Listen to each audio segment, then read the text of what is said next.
So today we are going to discuss about the mother's symbol, the meaning and the significance, and it is very relevant because tomorrow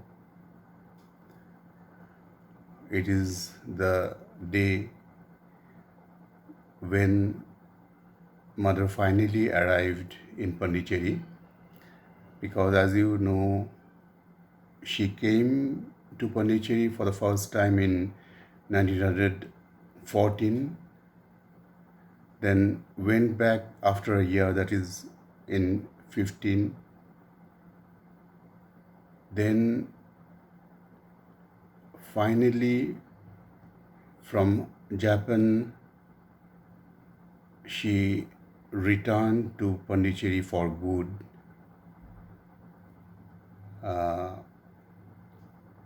And it is very significant that as if Sri Aurobindo was waiting for her, that is the mother, for culmination of the next phase of evolution of the human race in its consciousness.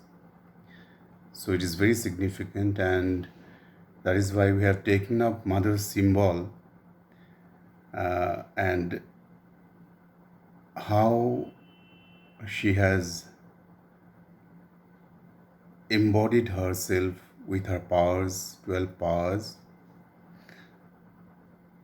to uplift the human race to the next level of consciousness. And Sri Aurobindo has explained the symbol, and he says that the central circle, I'll just show you the symbol for all those who have not yet come across mother's symbol, or who have always wanted to know. This is mother's symbol, and you see the Sri Aurobindo has said about it, the central circle represents the divine consciousness, that is Aditi. The four petals in the next circle stand for the four powers of the mother, divine mother, that is the Mahashakti, and these are Maheshwari, Mahakali, Mahalakshmi and Mahasaraswati. Next, the 12 petals in the third circle represent the 12 powers or attributes at work for the manifestation of the mother in the world. Of course, Sri Aurobindo does not spell about the powers, what are the powers, the mother, but specifies them, and also all these powers are necessary for the manifestation.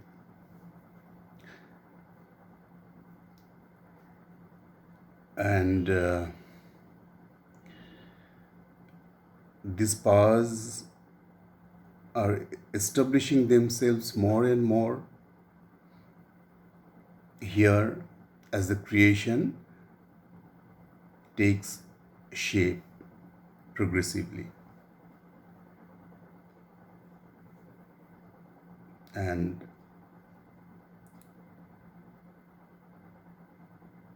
of course, no doubt about it that we who aspire to participate in this manifestation, in the progress of this manifestation, must cultivate all these attributes of ours in our consciousness, in our being, in a growing measure. And all these attributes or powers will be looking at now. First is sincerity, to organize our life movements around the ideal we have chosen. And it is to lift up all our movements to the highest level of consciousness that we have to attain. Then comes humility, a humble recognition of the immense greatness of the divine and our own practical insignificance and ineffectivity, and also helplessness before the omnipotence of the Almighty. So this is humility, which comes in the second spot. Then third is gratitude, a humble recognition of what the divine is doing for us, and a spontaneous laying of ourselves in the service of the divine, in utter love and surrender. This is gratitude.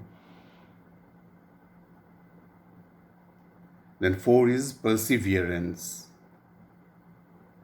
a will, a dogged will rather, to pursue the quest, whatever the difficulties, whatever the setbacks we face on the way. It involves endurance and an attitude of never accepting defeat and giving up, but always insisting on doing better and better till the goal is reached or attained. The next comes aspiration, an incessant seeking to grow out of the present human consciousness into the divine consciousness. So it is a living urge to exceed our present imperfections and grow into the highest perfection that we can perceive or envisage.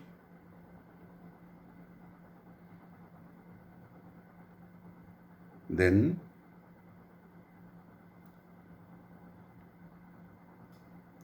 six is receptivity, a constant openness to what seeks to enter into ourselves, a state of entire opening to what comes from the divine without any question, without any reservation. Opening ourselves. Then at 7 comes progress, an unbroken movement of ascent towards the divine, a sustained plunge into the grounds of the being, leading to the inner divine,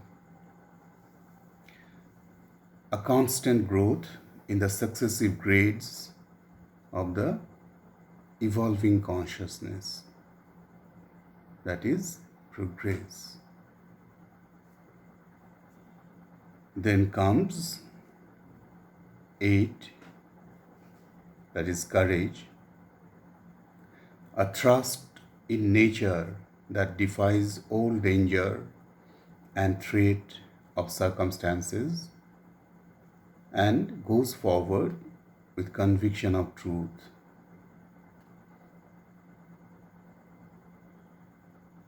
This courage is not physical, of course. It is a natural courage, daring that is active on all the levels of the being, in our whole being.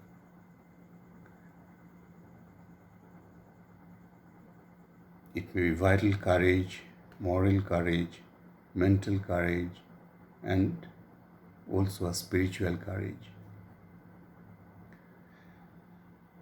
So, these are the 8.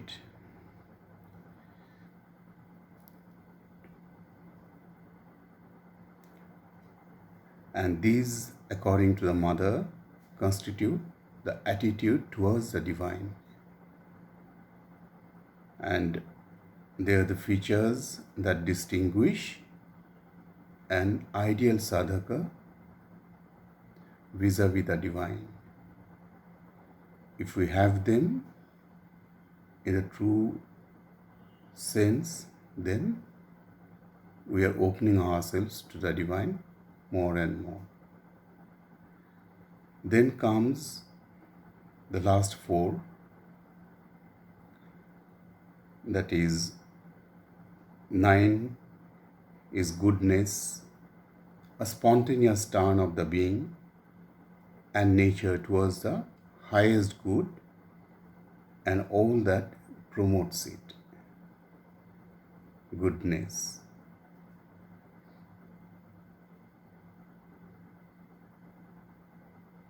Then 10 is generosity, a natural attitude of beneficence, giving of what we have and what we are, an unfailing charitable outlook on everything, a free and uncalculating disposition of self-giving.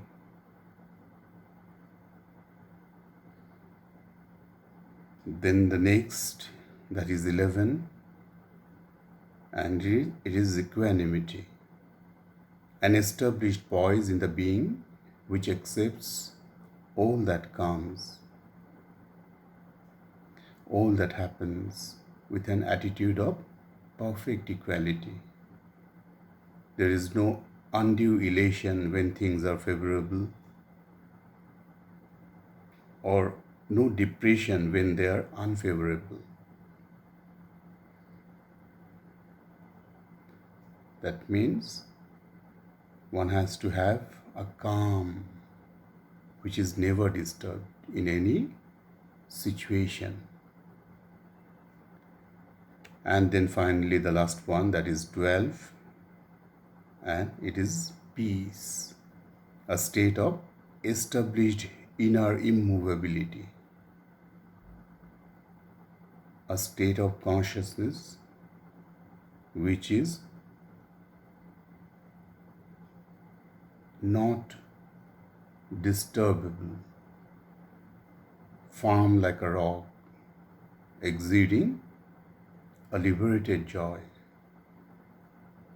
And these last 4 relate to our attitude to the world around. So, the divine consciousness founds itself in us in the measure in which we establish these powers or attributes in our own being. So the more we consciously try to establish or let these establish themselves in our being, all these 12 powers, then we will be consciously or actively collaborating in Mother's work, or in other words, she can act on us and through us, which then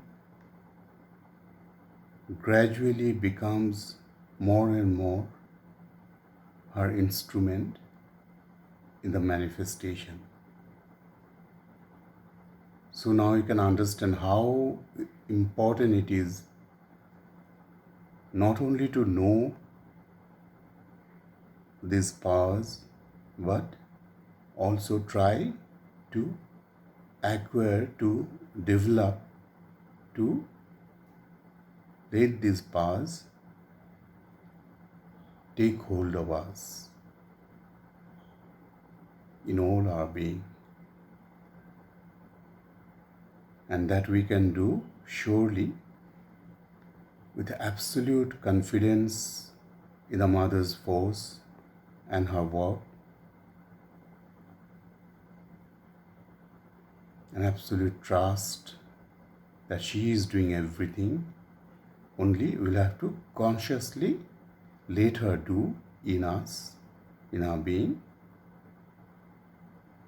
whatever is required to acquire these attributes, these powers, more and more with passing of each day. So that is it for the day, and we are sure that with each passing day we will be